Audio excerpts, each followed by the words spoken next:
Hillman City was really born out of a desire of neighbors to reach out and connect with other neighbors for the benefit of the community. It is an open forum. We welcome anyone to participate and to engage. This is really a neighborhood-driven project, and as I tell people every time I get a chance, this is the best neighborhood in Seattle. And I will absolutely defend that assertion, no matter what. Moved to Hillman City, to think about when maybe you opened your business here, to think about where, when you entered, when you decided to go to church in this community, and then place yourself somewhere on the timeline, right? And we're going to see what it looks like. Oh, early 90s over there? Yeah, 92. Oh, 92, okay, all right. And then where are you guys? Are you? 2003. 2003, okay. What brought you here then? Yeah, that's all. Affordability. Affordability.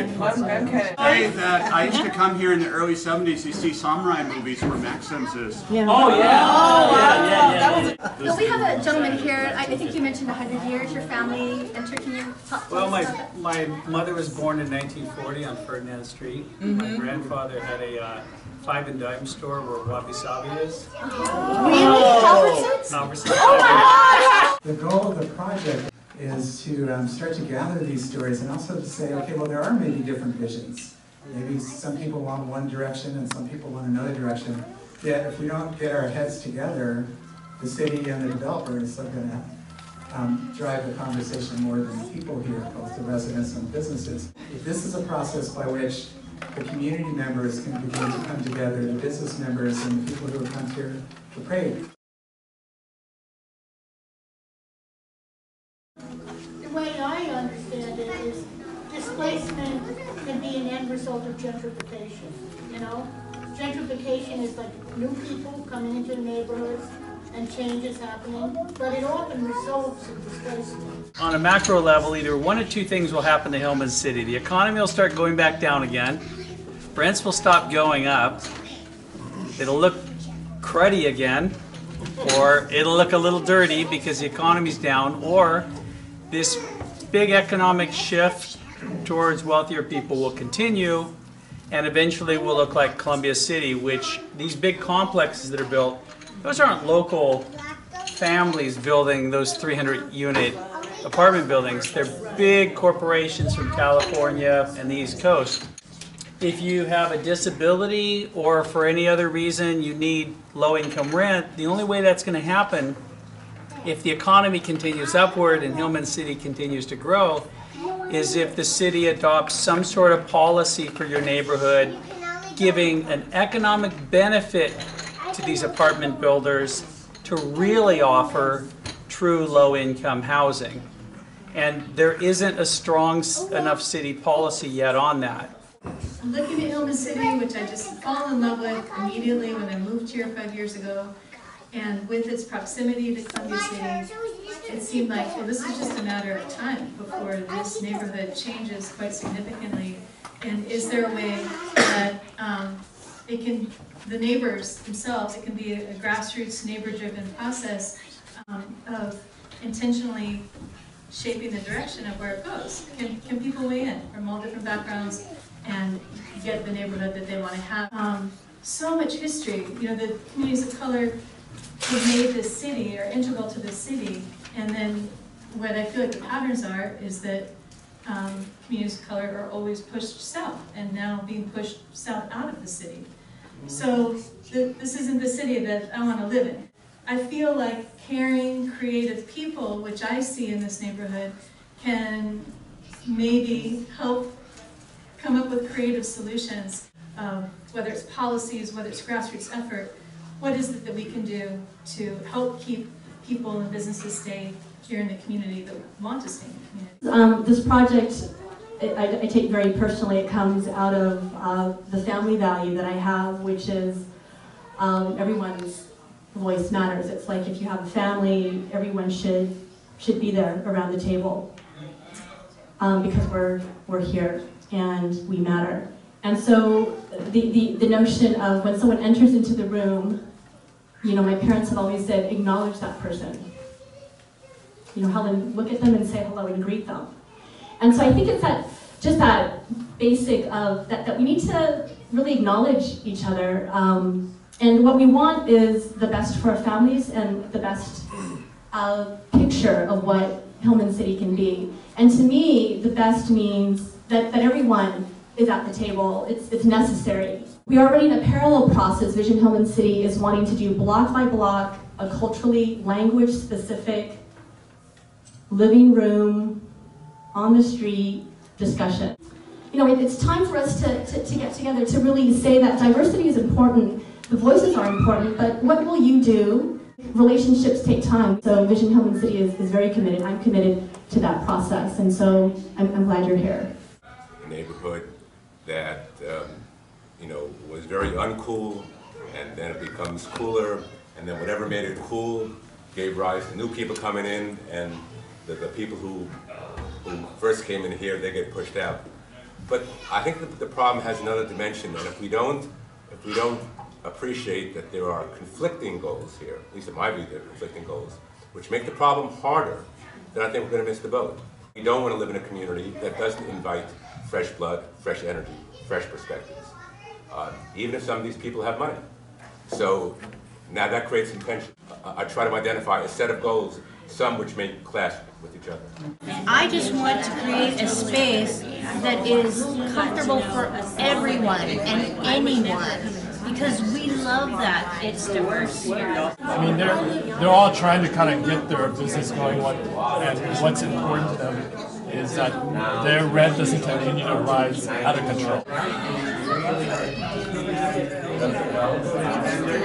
So they can sell it for a profit, and so 7 to 10 years or 12 years is the profit margin, because they get a 70 to 80% fill in their tenancy at that time, which then it's marketable. So the incoming owners are like, get rid of it all, I want the profits.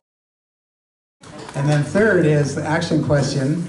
Like, if you had your piece of the puzzle to contribute to this giant puzzle, what would it be? Would it be land trusts? Would it be just working with your neighbors at whatever scale? We feel like this is an overwhelming thing, and it's due to market forces, or due to issues of race and class, or all these different large-scale things, but they all do come down to this neighborhood and what we want to do to try to move policy or to try to move neighbor-to-neighbor relations. So the last question is a vision question, like what's your part of it? Not what should be done, but what can you think of as a solution? That doesn't mean you have to do it by yourself, but where's a starting place? And so we want to give you a chance to work with one other person and interview each other.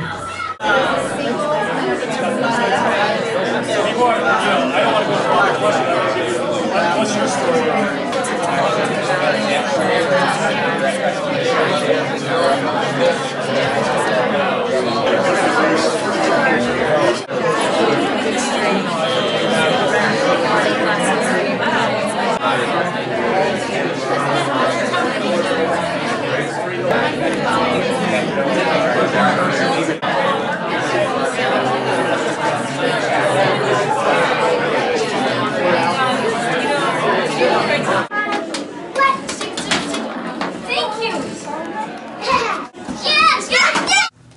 Visiting the businesses that are here, and not just the new businesses, but going to the businesses that have been here for a long time.